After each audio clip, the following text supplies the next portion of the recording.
Hi everyone. ఇంట్లో fridge open చేసేటప్పటికి ఎప్పుడో తీసుకొచ్చి పడేసిన ఒక బీట్రూట్ నన్ను ప్రశ్నించింది. నన్ను ఏమన్నా చేస్తావా, ఇలా తీసుకొచ్చి పడేసావు, నన్ను ముసల్దాన్ని అయిపోతున్నాను అని పాపం. సో వెంటనే ఇంక ఒక్క బీట్రూటే కదా ఉంది, ఏం చేద్దాంలే అని ఆలోచిస్తూ ఉంటే బీట్రూట్తో రోటీ చేద్దామని ఐడియా వచ్చింది. సో ఇమీడియట్గా వెంటనే దాన్ని ఇంప్లిమెంట్ చేసేసాను.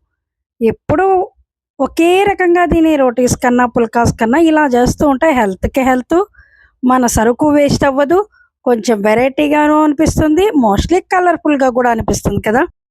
కానీ ఒక్కోసారి అనుకోకుండా అన్ఎక్స్పెక్టెడ్గా చేసిన ఇటువంటివే చాలా టేస్టీగా వస్తాయి. అబ్బా, మళ్ళీ మళ్ళీ చేసుకోవాలి, ఇదేంటి ఇంతకాలం ఎందుకు మిస్ అయిపోయాను ఇలాగా అని అనిపిస్తూ ఉంటుంది. బీట్రూట్ రోటీతో పాటుగా కాంబినేషన్లో green gram curry. So low glycemic index, high protein, weight లాస్కి, లైట్ డైట్కి అన్నిటికీ హెల్ప్ అవుతాయి ఈ రెండింటిని ఒక కాంబినేషన్లో తీసుకోవడం వల్ల. Thank you, I love you.